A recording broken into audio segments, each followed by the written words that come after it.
찬송하세 주님 나를 구하셨네 찬송하세 찬송하세 주가 구원하셨네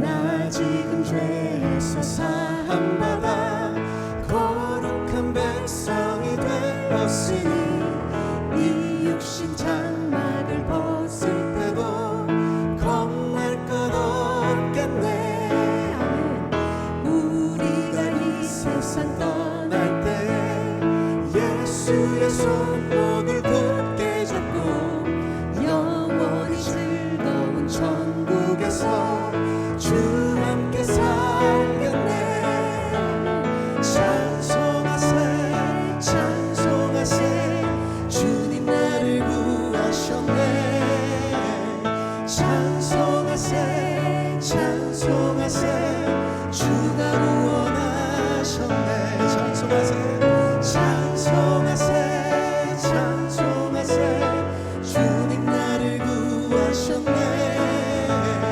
찬송하세 찬송하세 주가 구원하셨네 주가 구원하셨네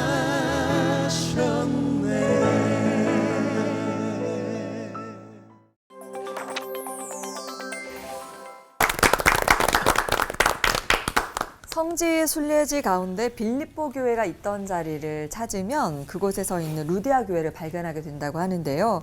거기 빨래터이자 세례터가 바로 지난 시간에 이어서 오늘 만나볼 루디아 집안이 세례를 받은 곳이라고 합니다. 자신의 집을 다 내드리고 빌립보 교회를 세운 사람이 바로 루디아라는 거잖아요. 네. 미래 우리 장조희 권사님 그리고 이창호 장로님 장로님 제가요? 네. 괜찮으시죠? 네. 네, 장로님 네. 할 수 있어요. 살던 집이 교회가 된 거예요. 그렇죠. 네. 그래요. 아니 근데 예수님을 믿고도 잘 먹고 잘 살 수 있는데 굳이 이렇게 다 내줄 필요가 있는가? 그리고 또 내가 가진 것에 반만 드려도 예수님이 굉장히 좋아하실 것 같다. 10분의 1만 드려도 11조인데 반만 드려도 괜찮지 않을까요, 목사님? 참 그렇지 않을까요? 참. 이창호 형제 이래서 멀었다니까요. 제가요? 라고 대본에 쓰여 있는데 사실 그래요. 이게 다 드려야 되나? 그치, 11조, 그 반만 해도 엄청 많은 건데 저도 어마어마하고. 사실 이런 생각이 들긴 하거든요. 그래서 루디아가 더 대단하다고 싶은 게 하나님께서 그래서 그 마음을 예쁘게 봐주셔가지고 정말 그 어렵다는 온 집안을 구원시킨 역대급 전도자로 만드신 것 같아요. 아니 이렇게 그 믿음의 가문도 만들고 또 복음의 최전선에서 뛰기도 하고 또 후세에 이렇게 영향을 줄 수 있는 어떻게 이렇게 루디아 한 사람이 이렇게 큰 영향력을 끼칠 수 있는지 궁금합니다, 목사님들. 어떻게 이렇게 클까요? 이전 시간에도 말씀 이렇게 많이 나왔는데 그 자기 처한 환경 상황 속에서 그냥 최선을 다하고 성실했던 결과 난 그 루디아가 나는 진짜 시대적 인물이 돼야지 뭐 이러지는 않았을 것 같아요. 그냥 자신이 처한 상황 안에서 최선을 다했을 때 자기 인류 역사를 바꾸는 그런 일들은 실은 사소한 것에서 발견될 때가 많거든요. 뭐 윌리엄 캐리어 같은 경우에 그 원래는 산업용품처럼 그 도서 출판 인쇄하는 그 공간이 습도 온도에 잠깐 차이가 많이 나니까 그런 산업 설비로 만든 그 에어컨이 우리 인류 역사를 바꿔놔서 대도시의 형성과 뭐 우리 인구 밀도의 그런 변화, 뭐 인류 역사에 엄청난 영향을 끼칠 때 그는 자기가 그렇게 하려고 한 것도 아니고 자기 자신의 일에 최선을 다할 때 그런 일들은 종종 또 하나님의 또 인도하심과 더불어 일어나곤 하더라고요. 최선을 다합시다. 이거는 100% 동의하고요. 이제까지 쭉 얘기하는 것 중에 조금 마음속에 어려움이 조금 다가오는 게 뭐냐면 100% 완전히 루디아가 들었을 때 그게 너무 힘들다고 느끼는 흐름이 이렇게 생긴 것 같아. 근데 제 생각으로 돌아보니까 100% 드린다면 그럼 이제부터는 거지가 되는 건가? 그런 건 아니라는 생각이죠. 왜냐하면 내가 정말 100% 하나님 앞에 드릴 때 하나님께서는 아주 특별한 케이스 빼놓고 예를 들어서 뭐 12제자 중에 뭐 순교하지 않은 사람들이 없잖아요. 뭐 특별한 이런 하나님께서 헌신으로 받아준 사람들 빼놓고는 정말 하나님 앞에 자신껏 전부 다 100% 드렸을 경우에 오히려 내가 드는 것보다 훨씬 더 많이 하나님께서 복을 주시고 그걸 경험하면서 살아왔던 거를 생각하면 그렇게 걱정할 필요 없다는 거죠. 어? 그러니까 우리 약간 창호 씨가 그냥 딱 다 드렸다고 그래서 그럼 너 내일부터 다리 밑에서 살아. 그럴 하나님은 아니라는 거죠. 그러니까 이제 약간 오해가 있을 수 있는 거는 이제 자기 집을 교회로 드렸다 하니까 오늘날처럼 생각을 해서 내가 살고 있던 큰 집이었는데 이걸 다 예배당으로 바쳤다. 나는 조만한 오두막집에 가서 살고 그런 뜻은 아니에요. 그런 뜻은 아니고 그러니까 자주장사였는데 그 직업을 포기하고 모든 걸 다 내어드리고 다 바치고 포기하고 이렇게 산 건 아니고 그 직업을 그대로 가지고 그 집도 그대로 가지고 대신에 이제 그 집을 예배처소로 이제 가정교회라고 부르죠.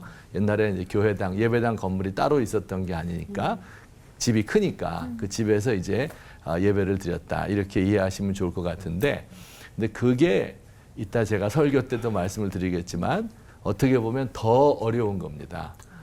그러니까 다 버리고 주의 종이 되는 것 이것도 쉽지 않지만 세상에서 일을 다 하면서 자기 직업을 가지고 살면서 주를 위해 충성하는 거 이게 진짜 어려운 거죠. 네.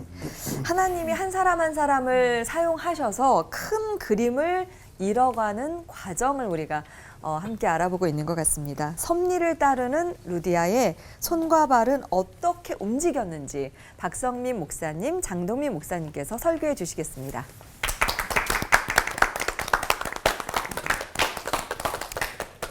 우리 인생을 들여다보면요, 이게 크게 나눠가지고 주어진 것과 선택하는 것, 이 두 가지로 이루어져 있죠.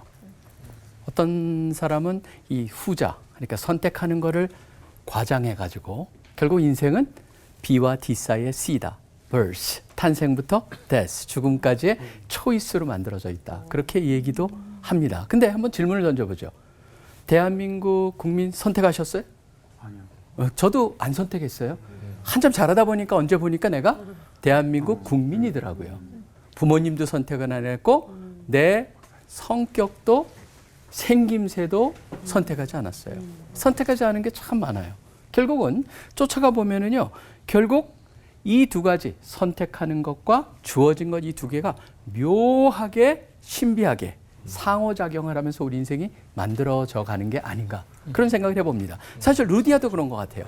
많은 학자들이 이렇게 얘기합니다. 루디아라고 하는 이름 자체가 본명이라기보다는 그녀가 온 두아디라라고 하는 시가 루디아 지역에 포함되어 있기 때문에 루디아라고 하는 별칭이 주어진 게 아니냐. 왜냐하면 루디아라고 하는 왕국 이름이었거든요. 그래서 주전에 6, 7세기에 그때 굉장히 왕성했고 실제로 4대가 거기에 수도였어요. 근데 그곳이 이제 잘 아시다시피 사실 페르시아 고레스 대왕에게 패배한 이후로 역사의 뒤안길로 사라집니다. 근데 중요한 건 뭐냐면 그 장소가 동서양 문명에 만나는 문화적 교차점이었어요. 그러다 보니까 거기는 상업과 예술, 고등교육이 발달된 지역이었죠. 그곳에 태어나고 자란 이 루디아는 상업적 또 개방적 성향이 그 지역적 전통에서 자랄 수가 있었다. 이거는 다 뭡니까? 주어진 거예요. 근데 루디아를 살펴보면은 그녀의 모든 사람이 또 주어진 것에 의해서 결정되는 건 아니에요. 우리가 지금 지난 시간에도 봤습니다. 자주 옷감 장사였죠. 근데 자기가 살던 두아디라는 길드라고 하는 것 때문에 바로 이방신으로 가득하고 그다음에 굉장히 다신 속에서 도덕도 문란하고 그런 것을 보면서 결국 루디아는 무엇을 느꼈냐면 이건 아닌 것 같다. 영적인 진리가 어디냐? 도덕적인 권위를 어디서 찾을 수 있겠느냐? 그것을 발견한 게 뭡니까? 그 당시에 유일하게 유일신을 모시고 굉장히 높은 도덕적인 삶을 요구했던 유대교에 끌리게 되죠.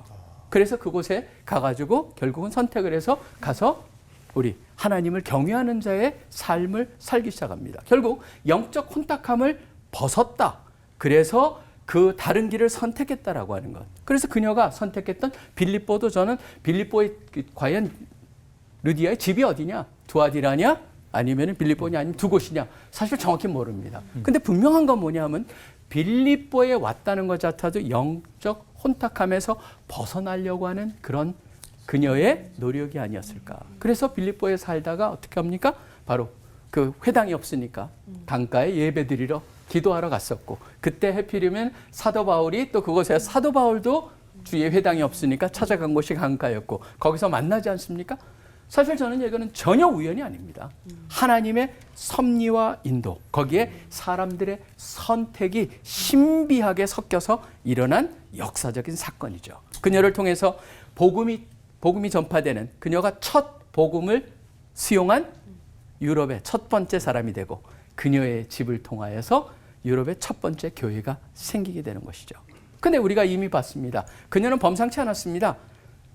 굉장히 고급 제품을 다루는 그런 옷감, 자줏빛이라고 하는 그 굉장히 귀한 것, 사실 뮤렉스라고 하는 그 뿔고동에서 조금씩 나오는 걸 거기에 사는 그 즙을 가지고 만드는 거라고 그러는데 너무나 귀했기 때문에 실질적으로 이것을 뭐냐면 액체 금이라고 불릴 정도로 비쌌다고 해요. 그리고 우리가 지금 굉장히 제한된 사람만 입을 수 있다고 그랬는데 한 케이스를 들면요, 일부 시기에는 황제만 전신 자색옷 착용이 가능했으며 상원 의원은 일부 가장자리의 자색선을 들린 것만 입을 수 있었어요. 황제예요. 그러니까 이게 바로 얼마나 덮었느냐가 사회적 지위를 나타내는 그런 때도 있을 정도로 중요했다는 겁니다. 이건 뭘 말하냐면 그런 역사적 배경 속에서 우리가 추측할 수 있는 건 뭡니까? 부유층과의 네트워크를 자연스럽게 상상하게 되는 거죠. 그러니까 그렇게 회심을 했던 그런 네트워크를 가지고 있었던 그녀가 회심해서 사도 바울한테 그 복음을 전했을 때 자기가 마음의 문을 열고 또 그곳에서 강권해 가지고 집에 머물게 하고 또 자기 집을 내려놓고 그 속에서 우리는 뭘 보냐면요, 그녀가 자랐던 그 두아데라 지역의 개방성, 또 그녀가 타고난 적극성, 그것도 다 주어진 거라고 생각이 됩니다. 그러니까 여성 리더로서 자연스럽게 상류층, 도시 네트워크를 침투하는 출발점이 되었다라고 하는 거죠. 저는 한번 이런 생각을 해봅니다. 루디아라는 이름이 그녀의 본명이건 별칭이건 간에 그 자체는 중요하지 않습니다. 근데 루디아라고 하는 이 여인의 삶은 한 왕국의 이름을 담을 만큼의 무게를 지닌 중요한 역할을 감당하였다는 것이죠. 하나님께서 이런 말씀이 나옵니다. 주께서 그 마음을 열어 바울의 말을 따르게 하셨다. 하나님께서는 사람들을 통해서 그 구속사를 펼쳐가십니다. 누구를 쓰시는가는 그분이 선택하시는 겁니다. 근데 그 선택하심에 있어서 한 가지 굉장히 중요한 것 한 가지를 기억을 해야 됩니다. 바로 주어진 상황에 타협하기를 저버리고 진정한 영적 진리를 추구할 것을 선택했다는 것입니다. 하나님은 그 마음을 귀히 여겨서 그녀를 유럽의 첫 열매라는 축복을 주시고 그녀를 통해서 첫 교회가 세워지는, 또 그것을 통해서 기독교가 성장하는 특별한 역할을 감당하게 하신 것이죠. 저는 올폰 시청자 여러분에게도 동일한 그런 역사가 일어나길 소원합니다. 아멘. 하나님의 쓰임을 받기를 원하시고 계시는 분들이 있다면 루디아 삶을 통해서 교훈을 배우고 실천하셔서 천대 이르러까지 은혜를 받으시는 그런 특별한 가정이 되시길 간절히 축원합니다. 아멘. 기도하겠습니다. 하나님 아버지 감사합니다. 사람을 택하셔서 또 특별히 하나님의 그 진리를 좇는 사람들을 통하여서 하나님의 구속의 역사를 펼쳐가신 하나님, 루디아를 통해서 많은 교훈을 배우면서 우리의 삶도 그러한 삶이 되기를 소원합니다. 이 모든 게 살아계시 역사하고 계시는 예수 그리스도 이름으로 간절히 기도합니다. 아멘.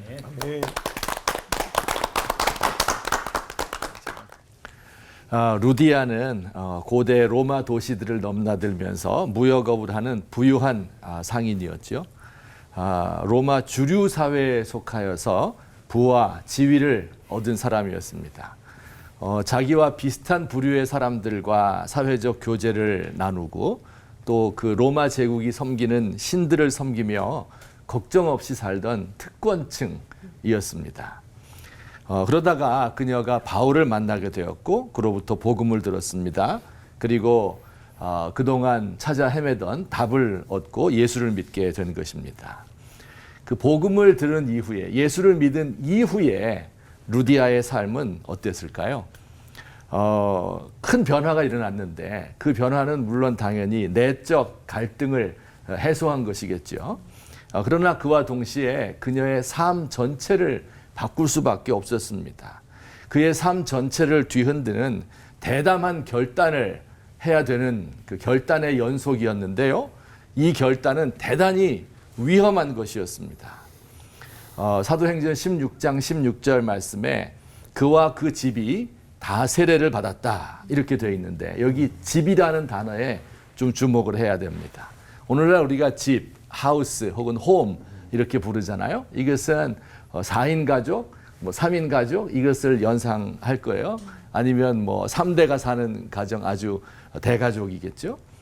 그런데 이 고대 로마 시대의 집은 그 정도의 가정이 아니에요. 가정이라기보다는 이 지금 이제 연세 드신 분들이 가끔 기도할 때 권속 이런 표현을 쓰잖아요. 권속이에요. 영어로는 하우스홀드라고 말합니다. 가족뿐만 아니라 종들, 식객들, 모든 그 경영하는 사업 이런 것을 다 합친 장원 이것을 집이라고 불렀습니다.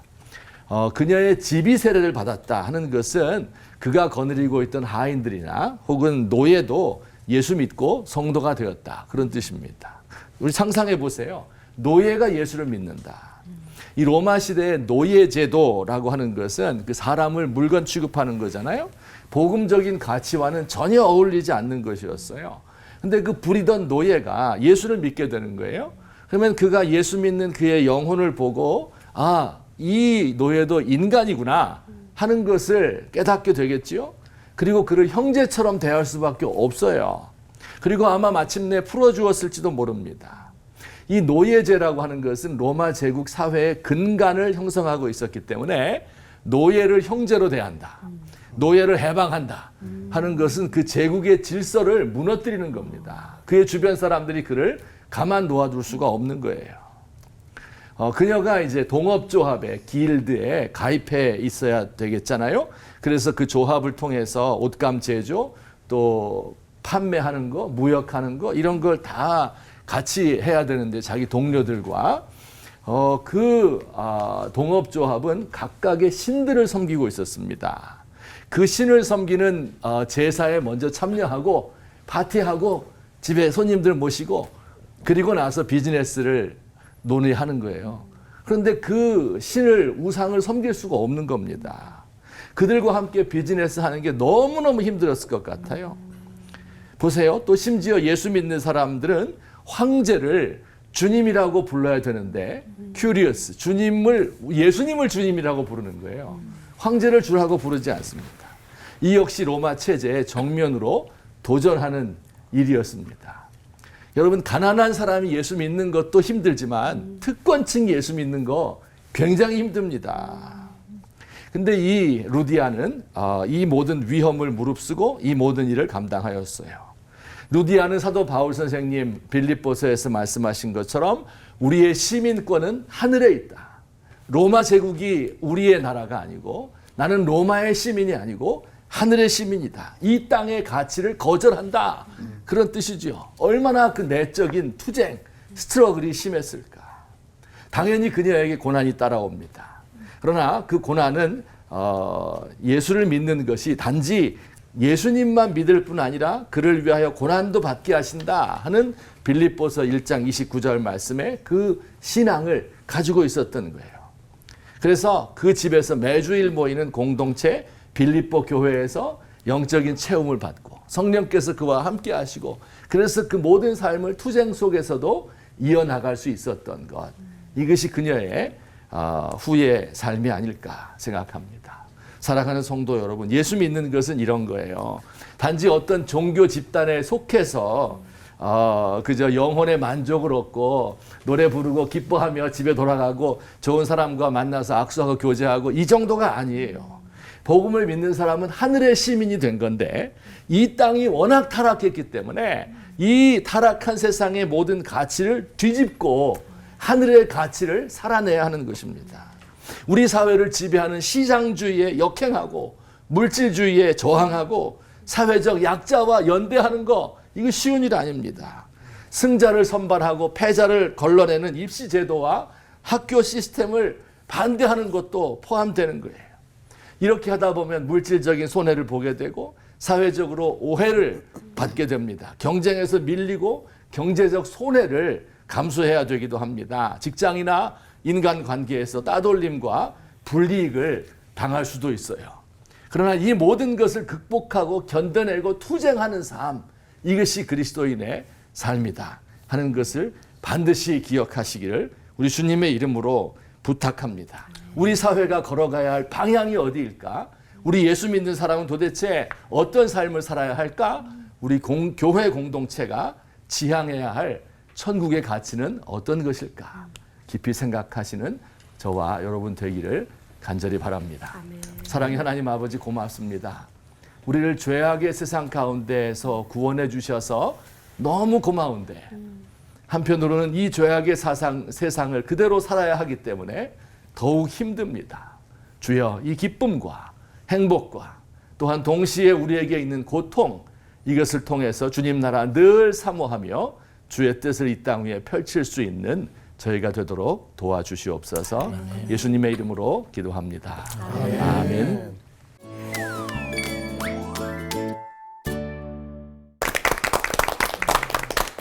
하나님을 향한 믿음을 가졌고 그 믿음을 지키기 위해서 애를 썼던 루디아에 대해서 두 목사님의 설교를 듣고 나니까 성경 한 줄에서는 읽을 수 없었던 그 루디아가 삶에서 얼마나 참 처절하게 힘들게 투쟁을 했을까라는 생각도 듭니다. 믿음을 지키기 위해서 말이죠. 하나님의 섭리를 이루는 그녀의 손과 발의 역사, 오늘 돌아보고 있는 것 같아요. 그래서 말인데 네버 목사님들도 이 루디아 같은 분들이라는 생각이 들었습니다. 루디아처럼 목사님들도 맨 처음 아무것도 없었을 때 교회를 세워나가시는 그 역사가 어떻게 일어났을까 참 진짜 궁금한데요. 목사님들이 경험하신 그 결정적인 은혜를 듣고 싶어요. 핵심 은혜를 핵심적으로 설명해 주시면 감사하겠습니다. 강조하네요.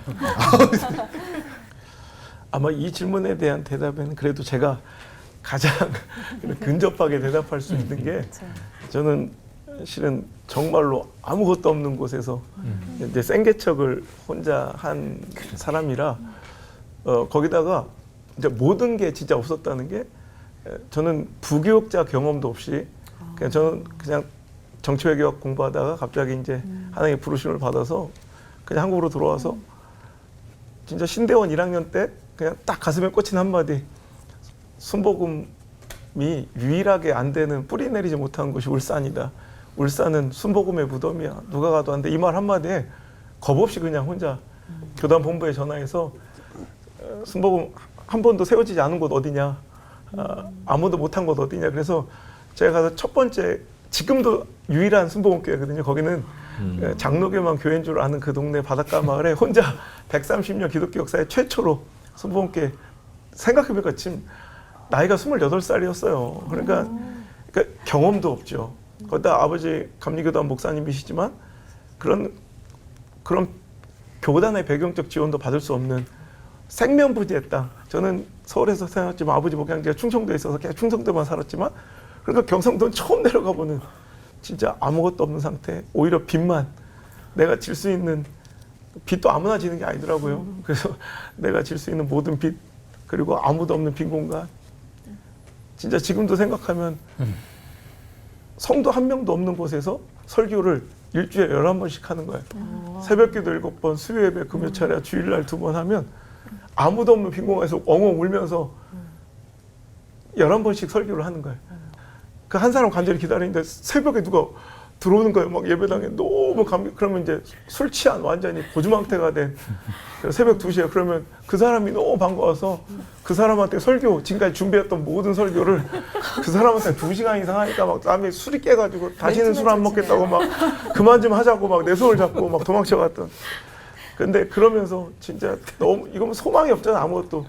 그러면서 이단 소리 들어가지고 참 너무 가슴 아팠는데, 그때 제가 만난 사람들이 딱 2부류밖에 없더라고요. 잘 만나주는 사람들이. 아무것도 모르는 어린애들 5살짜리, 7살짜리, 초등학교 2학년, 초등학교 4학년, 중학교 1학년, 중학교 3학년. 이게 이제 저희 첫 성도고요. 가족들한테도 버림받아 요양원 근처에서 막 노숙자로 지내는 그런 술꾼들, 알코올 중독자들 지금 다 돌아가셨지만 그 30명을 제가 모시고 살았거든요. 그분들 정말 사람들은 가족들조차 쓰레기라고 부르고 아무도 돌보지 않는 그분들 매일 매맞아가면서 그분들 돌아가실 때까지 끝까지 최선을 다해 섬기니까 진짜 아무 소망 없던 그곳 마치 천국이 그렇게 시작된대요. 예수님께서 내 밭에 번지면 안 돼 잡풀 같은 겨자씨, 아무도 모르는 그 누룩 같은 부정한 것 같은 그 누룩이 가로 서마를 부풀게 하듯 실패한 것처럼 보이고 소망 없어 보였던 그곳이 어느 순간 하나님 나라가 임해 있더라고요.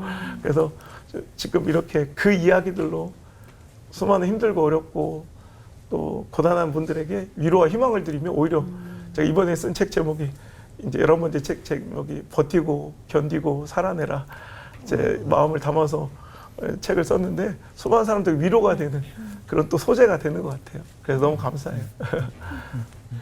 예, 저도 신학교에서 가르치지만은 또 동시에 그 목회 사역을 병행하고 있어 왔습니다. 그래서 어디든지 우리 교회가 있는 곳에서는 우리 지역에서 제일 어려운 사람들이 누구일까?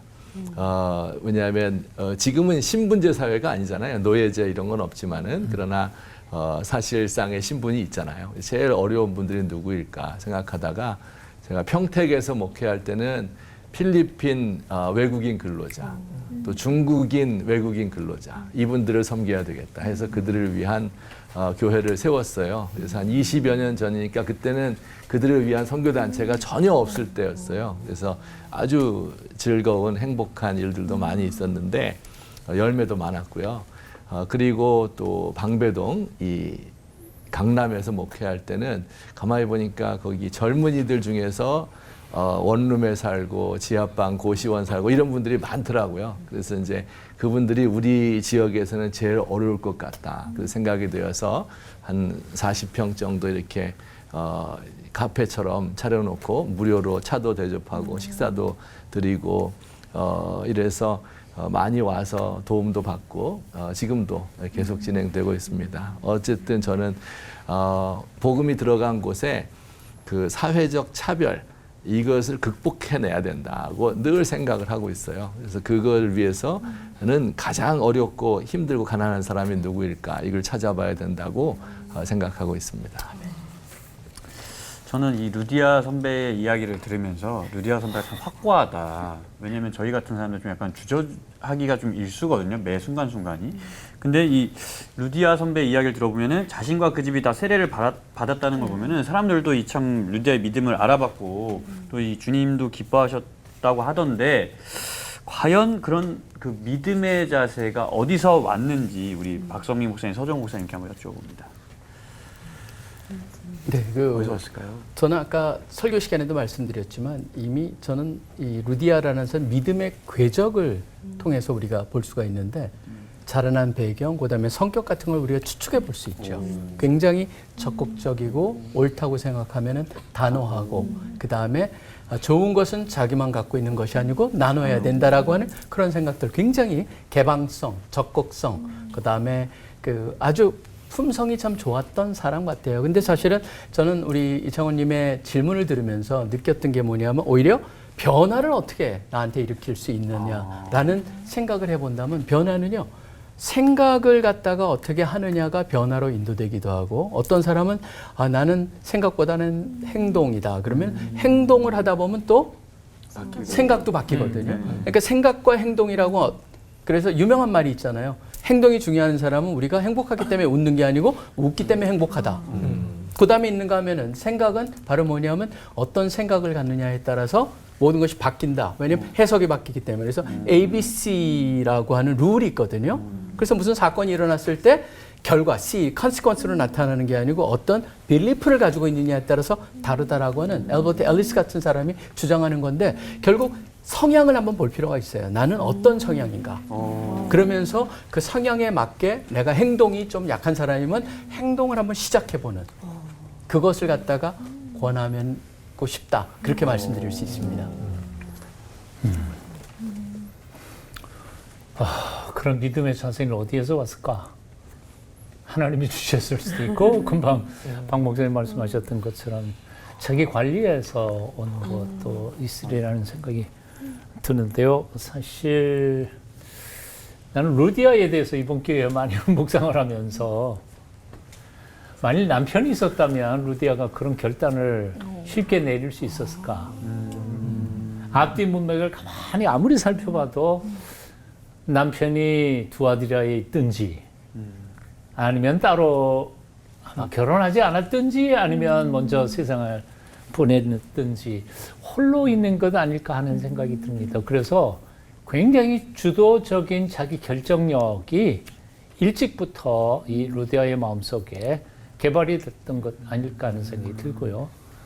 사실은 근데 그게 단순한 자신의 자기 결정 능력이라기보다는 전능하시는 하나님에 대한 전적 신뢰가 바탕을 두었으니까 그가 결정적인 순간에 이건 기회다라는 것을 깨닫고 헌신할 수 있었던 것 아닐까 하는 생각이 듭니다. 그래서 하나님이 주신 믿음, 절대 믿음에 대한 것과 그동안 루디아의 성실한 지난 삶, 자기 관리에 대한 지난 삶이 믹스가 되면서 성령께서 감동 주시니까 뭐 그냥 단호하게 결단 내린 것 아닐까 하는 생각이 듭니다. 그래서 혹시 창호 씨가 원한다면 네.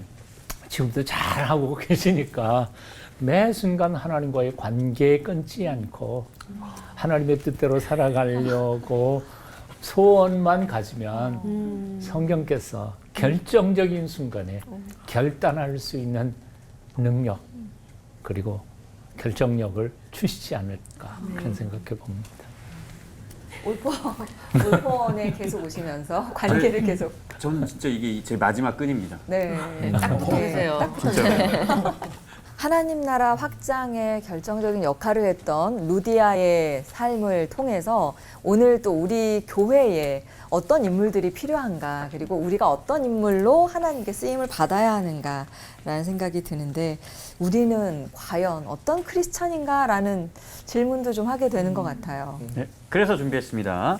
목사님들은 두렵고 성도님들은 즐거운 바로 돌발 질문 시간인데요. 질문 들으시고 한 분씩 답해 주시면 너무 감사하겠습니다. 얇게 얘기했어요. 그러니까요. 저 네, 작가님이 왜 이렇게 썼는지 모르겠어요. 재밌네요. 예. 저만 그렇게 느낀 거 아니죠? 네, 그러니까요. 작가님이 있어요. 자, 하나님이 오늘 나에게 네 공간을 내어줄 수 있니? 라고 물으신다면 가장 먼저 드리고 싶은 곳은 어디십니까? 한 분씩. 한 번씩 네. 주관식입니다. 네. 네. 제가 할까요? 네. 내 마음의 한 자리 가장 귀한 그 자리 주오셔서 다스리소서. 저는요 우리 아버지 목회자니까 그 시골교회 뭐 정말 이렇게 이름도 없이 빛도 없이 사역하셨던 아버지가 그래도 쉼을 얻고 위로를 얻는 공간들이 있었던 것 같아요. 그러니까 엘리사의 수냄 여인처럼 또 엘리야의 사르밧 과부처럼 또 아브라함이 그렇게 극진하게 섬겼던 하나님의 사자들처럼 그 아버지가 그런 얘기했어요. 참 그렇게 이제 많은 임지와 수많은 가정들을 만났지만 아무 곳에나 선뜻 발걸음이 가지 않고 목회자가 이렇게 발걸음이 이렇게 힘들고 어렵고 지칠 때 이렇게 편안히 가는 집이 있대요. 그러니까 그런데 그런 집은 그 성경에도 똑같은 것 같아요. 자녀들이 복을 이렇게 받더라고요. 그래서 아버지가 항상 그런 얘기 어렸을 때부터 많이 하셨거든. 목회자가 편하게 들을 수 있는 그냥 뭐 이렇게 불편하거나 뭐 각오하고 준비하고 가는 게 아니라 그냥 편하게 들을 수 있는 집이 복되더라. 그래서 저는 목사가 될 생각이 없었기 때문에 난 그런 가정 되고 싶었거든요. 내가 섬기는 그 목사님 아무 때나 오시고 정말 편하게 모실 수 있는 쉼을 제공하는 그런 가정이 되고 싶었어요. 그런데 목사가 돼버리는 바람에 내가 우리 집 가서 쉬는 건데 그래서 그런 생각을 했어요. 나는 그러면 그 기회를 잃어버린 건가? 그래서 갑자기 이런 생각이 드는 거야. 주의 종이 가서 마음껏 머무르고 쉴 수 있는 그 공간이 복되다면 나는 그게 말씀이 언제나 임하고 언제나 자유롭게 오실 수 있는 그런 공간이 복된 게 아니겠는가.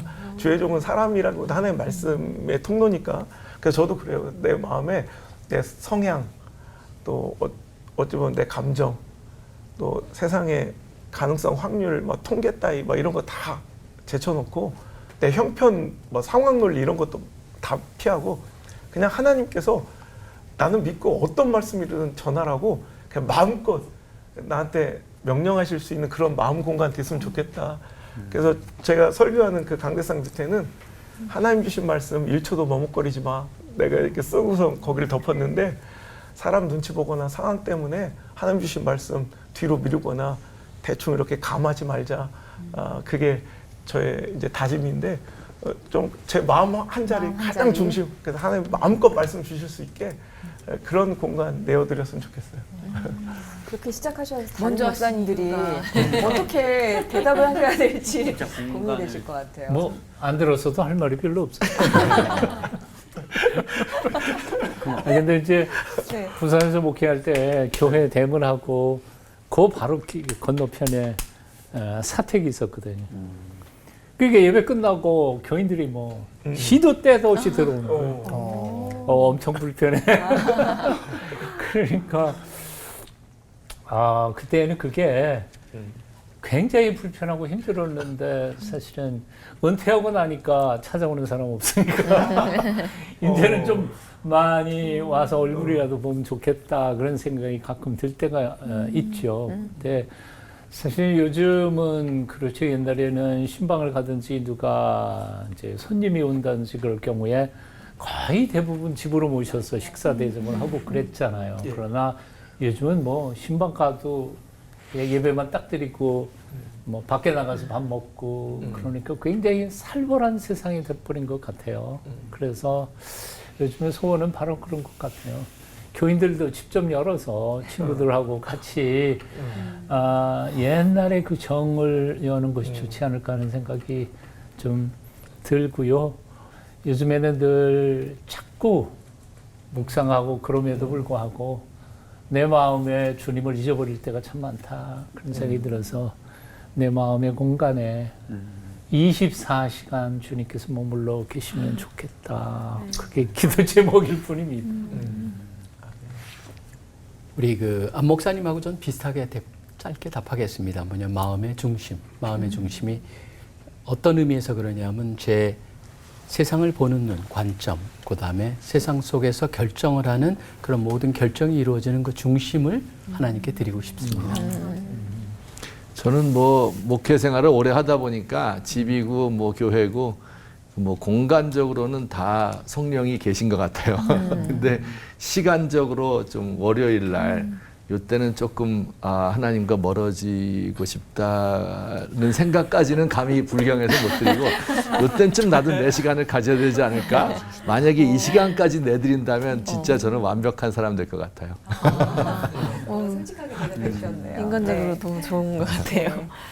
이번에는 동시에 네 분이 답해 주시는 질문입니다. 동시. 네. 하나님이 전부를 내어줄 수 있니? 라고 물으신다면 그에 대한 답은 yes 또는 no 둘 중에 뭐다? 하나, 둘, 셋. 예스. 노래 보여주셨어요. 월요일 네. 때문에 기대했어요. 포기할 수 없는 월요일. 네. 죄송해요. 하여튼 죄송합니다. 솔직하게 말씀해 주시니까 예. 위로가 더 되는데. 하여튼 제가 늘 그게 괴로워요, 솔직히. 그 성경에 보면 롯이라는 인물이 나와요. 소돔 고모라 때 망할 뻔하다가 겨우 살아난 아브라함의 조카 롯인데 그 세상에 한 발 들여놓고 또 주님께 한 발 들여놓고 이렇게 하다 보니까 그 마음에 늘 갈등이 있어서 그래서 그 행해지는 악들을 보고 나도 거기 어느 정도 동참해 있으니까 그거 보면서 제 마음이 늘 괴롭고 그러면서 또 이제 금요일 심야기도 시간 되면 또 주님께 나아가서 또 아유 이 세상 빨리 하직하고 주님 만나고 싶습니다. 이제 이렇게 살아가고 있고 이걸 다 떨쳐버려야 될 텐데 그게 이제 안 돼서 죄송합니다. 목사님의 고민이 사실 저희의 네, 지난 고민이기 때문에 공감이 또 되네요. 네. 저는 예스라고 그랬는데 저 인생을 돌아보면은 순종하기는 처음에 참 힘든데 나중에 결과를 돌아보면 너무나 기쁘다는 걸 알기 때문에 예스라고 답을 하고 힘든 예스. 그렇지만 궁극적으로 굉장히 좋을 것이다라고 하는 기대가 있기 때문에 그 힘든 예스를 예스라고 할 수 있는 것이죠. 저는 작년에 실은 그런 고민이 있었었거든요. 그래서 저도 그 선택을 하는 거 보고 저는 아브라함에게 이삭을 바치라 했을 때 이삭을 진짜 바치려고 하자. 내가 이제야 네 마음을 알겠다. 진짜 하나님이 그때야 진짜 이놈 진짜구나. 막 이렇게 하나님 그때서야 인지하시고 그의 마음의 중심을 그때서야 확인하셨을까? 아니었다는 거예요. 하나님 이미 다 아셔요. 근데 누구를 위한 시험이냐? 실은 아브라함에게 너 실은 이렇게 인내하지 못하고 인간적 방법으로 이렇게 이스마엘도 낳고 참 네 모습 버러지 같고 참 믿음이 없는 것 같이 보여도 너 이런 사람이야라고 그 스스로에게 확인시켜주는 작업은 아니었을까. 근데 저도 되게 보면 제가 제 자신이 꼴 보기도 싫고 저는 내가 목사인지 싶고 막 이럴 때 많은데 작년에 뭐 아시는 분도 있겠지만 제가 미국의 유타주의 그 몰몬교회 땅 정말 모든 것이 그 몰몬교가 장악하고 있는 제대로 워킹되고 있는 교회는 6개나 될까요? 막 진짜 너무 제가 연합성에 2년 연속하면서 제가 막 너무 가슴이 아파서 그 땅을 보고 막 기도하다가 제가 결심을 해서 다 내려놓고 개척을 하러 가는 걸 작년에 다 준비했었어요. 실은 만약에 제대로 됐으면 우린 못 만나는 거였는데 4월 달에 가기로 다 준비하고 그때 뭐 출판사에도 이제 이게 마지막 책이다. 그리고 집회도 올해 집회 실은 연합성의 중심으로 다 취소를 했거든요. 뭐 다 거기다가 제일 마음에 걸리는 거 우리 자녀들이 미국 유학을 시작했는데 이제 더 이상 지원해 줄 수 없어서 애들한테 찾아가서 제가 무릎 꿇고 얘기했거든요. 이제 지원할 수 없다. 그래서 이제 여기까지인 것 같다. 그래서 애들도 학업을 다 포기하고 다 준비해서 이제 비자까지 들어가다 마지막에 하나님께서 여차여차해서 좀 그걸 거절해 주셔서 요즘에는 너무 행복해요. 말 통하는데 마음껏. 그래서 제가 집회가 설교가 너무 길어져. 그래서 제가 운전을 잘 못하거든요. 15년 동안 이제 우리 부목사님, 비서목사님 운전해 주니까 미국 가면 이제 혼자 개척교회 부교육자도 없으니까 운전 연습을 울면서 제가 운전을 너무 싫어하거든요. 근데 또 뒤에 앉아라 그러고서 우리 수행비서 뒤에 앉히고 제가 하루에 100km씩 운전 연습하고 기름 넣는 것부터 배우고 막 그러면서 집사람은 막 울면서 뭐해 열어보니까 밤에 막 엉엉 울면서 시원스쿨 보면서 영어 준비하고 있고 해서 야, 넌 지금 그래서는 안 된다. 지금 해도 차라리 방언이 터지는 게 낫지.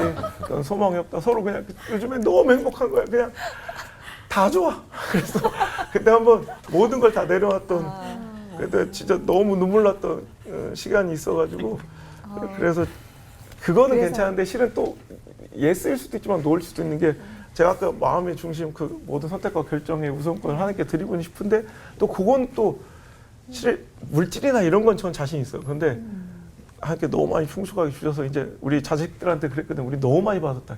지금부터 10원도 안 받고 죽을 때까지 천국 가도 우리는 정말 감사해야 된다. 그런데 요 마음에 내 아집과 고집 요 놈이 또아리를 계속 들고 있어서 여차하면 그분의 자리를 빼앗고 또 빼앗고 그래서 그걸로 생각하면 또 드리고는 싶은데 잘 못 드릴 때가 많아서 그렇지 전 그런 거는 좀 드릴 수 있는 것 같아요. 그런 거 노다.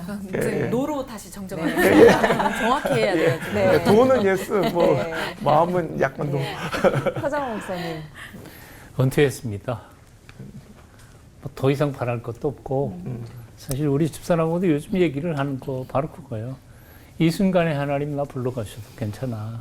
하나님께서 혹 지금 소유하고 있는 것 가진 게 있다면 하나님이 우리 두 딸들을 잘 키워주셔서 제 앞가림을 할 수 있는 거니까 달라 그러면 다 드리고 갈 수 있는 심정. 그러니까 이 장 목사님이나 목사님 이분들을 정죄하려고 그런 게 아니고 최소한 젊은 시절의 목사님들 그런 고민 안 하는 게 이상한 거고 자식을 키워야 되는 거고 그러나 한 70이나 80쯤 이렇게 돼 가면 그렇게 또 포기할 수 있지 않을까 하는 생각이 듭니다. 미안합니다. 죄송합니다. 네. 이 순간 뭐든지. 복음의 통로가 기꺼이 돼주었던 루디아를 통해서 많은 그 사람들이 예수님, 하나님을 또 만나게 됐을 텐데요. 오늘 우리를 통해서는 또 누구를 만나게 하실까라는 소망을 갖게 되는 그런 시간이기도 한 것 같습니다. 나는 누구의 루디아가 될 수 있을까 보다 구체적으로 좀 생각해 보게 되는 그런 시간인 것 같아요. 네, 그 목사님들께 또 궁금한데요. 목사님들께서 목회하시면서 만났던 성도들 중에 이 사람 참 루디아 같다 라고 했던 분들의 모습은 어떤 모습이었는지 좀 얘기해 주시면 저희가 좀 담고 싶습니다. 우리 교회 저는 개척해서 한 교회만 섬기고 있으니까 근데 딱 비슷해요. 루디아가 참 비슷한 우리 홍 권사님이라는 분 계신데 그러니까 제중교포 조선족이신데 이제 한국으로 오셨어요. 그래서 진짜 여자가 사업을 하시는데 그 엄청 잘하세요. 막 그래서 되게 거칠고 좀 굳은 이런 아파트 공사하는 그런 현장에 이런 사업을 하시는데 그러다 한번 제가 전라도 광주에서 집회하고 있는데 막 울면서 우리 교회 오신 지 얼마 안 됐을 텐데 막 연락 와서 큰일 났다 목사님 막 그래서 제가 전라도 집회하다가 울산까지 가가지고 상담해주고 기도하고 다시 돌아온 적이 있는데 그때 하여튼 문제가 있어서 검찰청에 뭐 조사를 받으면서 이제 모든 비자가 신분이 다 취소가 되고 이제 아무것도 남김없이 10원도 없이 다 중국으로 쫓겨날 상황이었는데 하여튼 마음 평강을 주시더라고요. 그래서 뭐 어떤 로비나 인간적 노력하지 말고 하나님이 역사하실 거라고 딱 기도해주고 딱 하는데 진짜 그냥 돈만 잃어도 강제 출국만 안 돼도 다행히 다시 시작하면 되니까 그렇게 소원하셨는데 10원 한 장 손해보지 않고 이제 다 그 사업체가 건사가 돼서 지금 점점 더 잘 돼. 그래서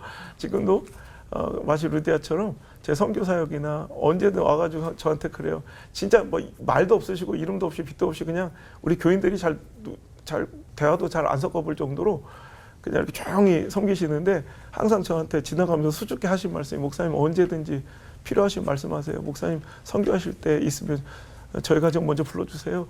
저한테 말씀해 주세요. 그래서 항상 제가 힘든 선교, 저 혼자 하기 버거운 선교 있으면 제일 먼저 불러서 선교시키고 가장 많이 제 선교 사역에 실은 우리 교회 공동체가 하는 전체 선교가 제 선교를 못 따라오거든요. 아직도. 그런데 그나마 저에게 가장 힘이 되는 정말 멋진 사업가 이 시대 정말 국경을 초월했다는 것도 똑같고 여자 사업가도 똑같고 헌신도 잘한다는 것도 우리 홍경호 원사님이 우리 루디아가 비슷한 사람인 것 같아요. 자랑 한번 해봤어요. 자랑하실 만하네요. 저는 진짜 루디아랑 같이 루디아를 만났습니다. 이분 성함이 루디아예요. 싱가포르에 있을 때 그분이 이제 루디아인데 뭐 하는 분이냐면은 삼성물산이라고 하는 그 건축을 하는 굉장히 커다란 건설하는 그런데 케이터링. 그러니까 우리는 거기서 이제 식사 같은 거 식당을 운영하시면서 싱가포르에 있을 때 김치 공장을 하셨어요. 근데 굉장히 뭐 김치도 맛있고 그러는데 특징 하나가 뭐냐면 하나님의 선교에 빠져 있는 분이세요. 그래서 원래 결혼하셨고 남편은 한국에 놔두고 자녀들은 이것저것에 다 살 수 있게 셋이나 있는데 맘 놓고 니네 살아라 그러면서 자녀들은 지원해 주지만 이분은 가장 어려운 데 가서 이런 사업을 하세요. 사업을 하시는데 놀랐던 건 뭐냐면 제가 싱가포르에 있을 때 거기는 선교사들도 너무나 열심히 돕고 그다음에 우리 공부하는 학생들도 돕고 지금도 그래서 어디가 계시냐면은 UAE에 있는데 이분은 쿠웨이트에 가서 몇 달 있으시면서 쿠웨이트에서 또 사람들을 갖다가 지금 전도하고 돕는 일을 하면서 UAE에 계세요. 제가 그분을 볼 때마다 느끼는 게 뭐냐면 이분이야말로 진짜 성경 이름 그대로 루디아다. 그런 생각을 합니다. 진짜 선교하면은 뭐 모든 것을 버리실 수 있는 그런 분, 훌륭하신 분이 있습니다. 이름을 잘 줬네요. 네. 권사님 이름 바꿔야 돼. 홍 루디아가. 제가 특별히 뭐 많지만은 그런데 소개해드리기는 좀 그렇고요. 제가 아까 설교했던 그 기준에 비추어서 볼 때의 루디아가 과연 우리 시대에 존재할까? 그것은 굉장히 의심이 듭니다. 그러니까 초창기 우리 선교할 때는 이 신분제 사회였거든요. 그래서 예수 믿은 사람이 신분제 사회를 뛰어넘어서 자기의 마부 종을 이렇게 목사 만든 사람도 있고 또 이 첩 제도 이런 것을 뛰어넘은 사람도 있고 뭐 이런 그 사회적인 제도를 그야말로 엄청난 비난을 받는 거죠. 또 백정이 또 장로가 되는 케이스도 있고 이제 이런 사회적인 제도를 어기면서까지 이렇게 비난을 받으면서 예수 믿곤 했었는데 이제 지금 우리 시대에 와서는 어떻게 된 건지 이제 중산층 중심의 교회가 되다 보니까 자기 있는 위치에서 열심히 하는 거 다 중요하죠. 잘하는 거고 좋은 건데 그런데 그 자기의 신분을 뛰어넘어서 그들과 함께 동일시할 수 있는 공동체를 형성하는 이런 것은 그렇게 찾아보기가 쉽지는 않은 것이라고 생각이 됩니다. 오늘 이 시대에도 우리가 가져야 될 필요한 고민이 아닌가라는 생각도 듭니다. 네, 하나님은 우리도 루디아로 부르고 계신다는 사실 말씀 속에서 또 삶 속에서 느낄 때마다 바로 반응하는 제2, 제3의 루디아가 되어보고 싶습니다. 라는 도전을 갖게 되는 시간이었습니다. 올포원 가족들과 함께라면 올 루디아도 우리 가능하지 않을까라는 생각이 들었는데요. 온 세상의 루디아들과 함께 끝인사 외쳐보죠. 네. 복된 루디아들과 함께라면 땅끝까지 복음으로 하나 되는 시간. 올보 원!